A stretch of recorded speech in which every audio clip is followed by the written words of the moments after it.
Ok,នៅក្នុងវីដេអូនេះខ្ញុំនឹងធ្វើការណែនាំអំពីការចូលទៅសម្អាតនៅfile មួយចំនួនដែលវាអត់មានសារៈប្រយោជន៍ដែលធ្វើឲ្យកុំព្យូទ័រយើងមានបញ្ហាឬក៏គាំងអញ្ចឹងជំហានដំបូងអ្នកទាំងអស់គ្នាអាចចុចទៅលើប៊ូតុង Windows បូកនឹងអក្សរ Alt បាទវានឹងចេញមកសញ្ញាបែបនេះកន្លែងបែបនេះឬមួយក៏អ្នកទាំងអស់គ្នាអាចចុចនៅលើកន្លែង Search បើពាក្យថា Run បាទអញ្ចឹងនៅក្នុងនេះអ្នកទាំងអស់គ្នាត្រូវសេពពាក្យថាភាគរយ PMP ភាគរយបាទអញ្ចឹង Enter អញ្ចឹងវានឹងបើកទៅកាន់ location មួយដែលវារក្សានៅ cache ឬក៏ file មួយចំនួនដែលធ្វើឲ្យកុំព្យូទ័រយើងមានសភាពដើរយឺតឬក៏មានបញ្ហាក្នុងការប្រើប្រាស់អញ្ចឹងអ្នកទាំងគ្នាត្រូវតែ Control Alt A បាទคลิกលើពាក្យថា delete អញ្ចឹងយើង delete វាអញ្ចឹងត្រង់ចំណុចនេះគឺវាគ្រាន់តែ confirm ឲ្យយើង skip ដោយសារតែមាន file មួយចំនួនគឺយើងកំពុងធ្វើការបើកប្រើប្រាស់អញ្ចឹងវាអាចលុបបានទេប៉ុន្តែវាអាចលុបបាននៅពេលក្រោយបន្ទាប់ទៀតបាទអញ្ចឹងយើងខ្វាយបិទមួយសិនអ្នកទាំងគ្នាចុចលើ Control Alt ម្ដងទៀតហើយយើងវាយពាក្យថា temp បាទ TEMP បាទអញ្ចឹងវានឹងបើកមក location file ដូចគ្នាអញ្ចឹងអស់នេះ Control A select Control A បាទ Control A ហើយយើង delete វាចោលដូចគ្នាអូខេអញ្ចឹងយើង skip ដោយសារយើងមាន file មួយចំនួនដែលកំពុងធ្វើការបើកអូខេអ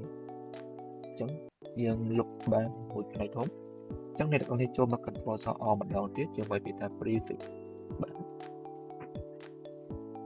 អញ្ចឹងយើង Control A ដូចគ្នាយើង delete ដូចគ្នា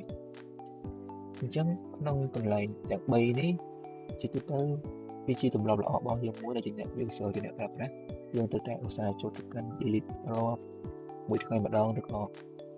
ពី3ថ្ងៃម្ដងដោយសារតែវានឹងធ្វើការកើតឡើងរាល់ដែលយើងធ្វើការ set ទៅលើកម្មវិធីណាផ្សេងៗវានឹងបង្កើតបានជា file ទាំងអស់នេះមកអញ្ចឹងបន្ទាប់ពីយើងបាន delete ទាំង3កន្លែងហ្នឹងហើយយើងអ្នកទាំងអស់គ្នាគឺត្រូវតែចូលទៅកាន់ search ហើយពាក្យថា disk cleanup បាទអញ្ចឹងយើងចូលទៅ select បាទទាំងអស់នេះមកទាំងអស់បាទហើយយើងចូលពាក្យថា clean up system file យើងអូខេអញ្ចឹងវានឹងធ្វើការ calculate អូខេអញ្ចឹងនៅពេលដែលវាពេញយើង select ទាំងអស់ម្ដងទៀតយើងចុចពាក្យថាអូខេអញ្ចឹងវានឹងធ្វើការ delete file នេះគឺអត់មានប៉ះពាល់ទៅលើ file របស់យើងឯកសាររបស់យើងទេវា delete តែកាកសំណល់ដែរដែលជា file ជា cut file តែប៉ុណ្ណោះអញ្ចឹងវាធ្វើការ delete អញ្ចឹងវាអាចនឹងយូរទៅតាមទំហំ file ដែលកុំព្យូទ័ររបស់អ្នកមានអូខេអញ្ចឹងចេះធ្វើការ delete បានរួចរាល់តែនៅក្នុងធុងសម្រាប់នេះយើងក៏ត្រូវតែចុចលើពាក្យ MP ដែរប្រសិនបើអ្នកឃើញមានកាកសំណល់ file មួយចំនួនអញ្ចឹងនេះគឺជាទម្លាប់ល្អនៃការប្រើប្រាស់កុំព្យូទ័រយើងឲ្យមានអាយុកាលយូរអង្វែងហើយនិងមានសភាពដើរ smooth ល្អ